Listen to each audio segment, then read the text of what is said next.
ఏం లేదు మరి ఎంసెట్ ఎగ్జామ్లో ఎలాగైనా మంచి స్కోర్ చేయాలని చెప్పి రాత్రి పగలు తేడా లేకుండా బీభత్సంగా చదివేసి ఉంటావు. అంటే ఆబ్వియస్లీ మనలో కొంతమంది చదువుతారు అనుకోండి. సరే, నువ్వు చదివినా చదవకపోయినా ఈ విషయం తెలియకపోతే చాలా నష్టపోతావు. ఎంసెట్ ఎగ్జామ్స్ తీసుకుంటే మనకి టోటల్గా 160 మినిట్స్ ఉంటుంది. అంటే 3 సబ్జెక్ట్స్ ఉంటాయి: chemistry, physics and mathematics. So ఇప్పుడు నువ్వు వెళ్ళి ఎగ్జామ్ హాల్లో కూర్చోగానే నీ టైంని డివైడ్ చేసుకో. కెమిస్ట్రీకి 30 మినిట్స్ మాత్రమే ఇవ్వు. అరే అదేంటి కెమిస్ట్రీకి 30 మినిట్స్ సరిపోద్దా అంటే సరిపోవాలి. బికాస్ కెమిస్ట్రీలో మోస్ట్లీ ఫిజికల్ కెమిస్ట్రీలో థియరీ పార్ట్ ఉంటుంది. సో థియరీ పార్ట్లో నువ్వు ఒకసారి రఫ్గా చదివేసిన తర్వాత నీకు అది తెలిస్తే పెట్టు, తెలియకపోతే అక్కడ కూర్చొని ఆలోచించి నీ టైం వేస్ట్ చేసుకోక అట్లా చదువుకుంటూ వెళ్ళు. ఫస్ట్ ఒక రౌండ్లో చదువుకుంటూ వెళ్ళు. నీకు ఎక్కడో డైరెక్ట్గా వచ్చేస్తాయి అనమాట థియరీ నుంచి, అవి పెట్టుకుంటూ వెళ్ళు. లేదు ఆర్గానిక్ కెమిస్ట్రీలో, ఫిజికల్ కెమిస్ట్రీలో కొంచెం ఆలోచించాల్సినవి కూడా ఉంటాయి. సో ఫాస్ట్గా చదివేసి ఒక 15 నిమిషాల్లో నువ్వు ఒక రౌండ్ అయిపోయిన తర్వాత రెండో రౌండ్ అయ్యి ఇప్పుడు లైట్గా ఆలోచిస్తే వచ్చే ఏమన్నాయా అని చూడు. చూసిన తర్వాత అవి పెట్టేసి హాఫ్ అన్ అవర్లో కెమిస్ట్రీని అవగొట్టు. నెక్స్ట్ సబ్జెక్ట్ మ్యాథమెటిక్స్ తీసుకో. నువ్వు ప్రతి లెసన్లో ఫార్ములాస్ అయితే పక్కా చూసుకుని వెళ్ళు, డైరెక్ట్ ఫార్ములాస్ కూడా వస్తాయి. సో మ్యాథ్స్ బాగా ప్రిపేర్ అయ్యేళ్ళు. మ్యాథ్స్కి ఆల్మోస్ట్ 80 మినిట్స్ అయితే టైం ఇవ్వు. బికాస్ మ్యాథ్స్ 80 బిట్స్ ఉంటాయి and that is the highest scoring subject.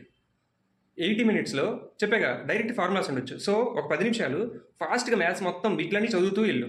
ఎక్కడైనా డైరెక్ట్ ఫార్ములాస్ ఇస్తే అవి పెట్టి అండ్ నువ్వు చదువుతున్న ప్రాసెస్లో నీకు కొన్ని బిట్స్ స్ట్రైక్ అవుతాయి. అరే ఇది నేను చేయగలను, ఇది చేస్తే వచ్చేస్తుందని.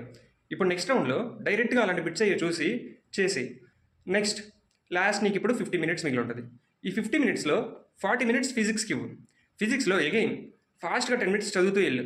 కొన్ని బిట్స్ డైరెక్ట్గా వచ్చి ఉంటాయి, వాటిని పెట్టి తర్వాత ఈ డైరెక్ట్ బిట్స్ కాకుండా కొంచెం ట్విస్ట్ చేసి ఉంటాయి, నీకు చదివేటప్పుడు స్ట్రైక్ అవుతాయి. ఇది నేను చేయగలను, ఇది నాకు తెలుసు, ఇది ఎక్కడో చదివినట్టుందని.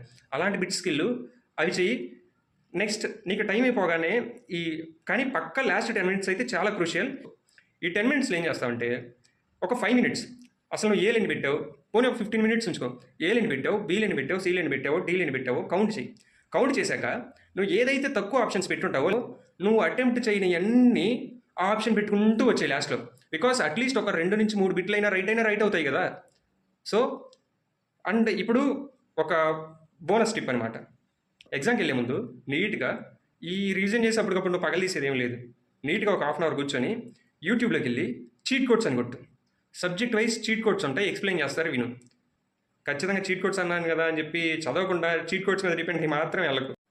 చీట్ కోడ్స్ అనేవి జస్ట్ లాస్ట్లో ఒక రాయడానికి మాత్రమే. సో చీట్ కోడ్స్ విను. సో వాటిని కూడా ఇంప్లిమెంట్ చేయి. సో ఈ విధంగా నీ టైంని మేనేజ్ చేసుకో. నువ్వు ఎంత చదివినా సరే ఇలా టైం మేనేజ్ చేసుకోలేకపోతే నువ్వు సరిగ్గా పర్ఫామ్ చేయలేవు. And thank you for watching.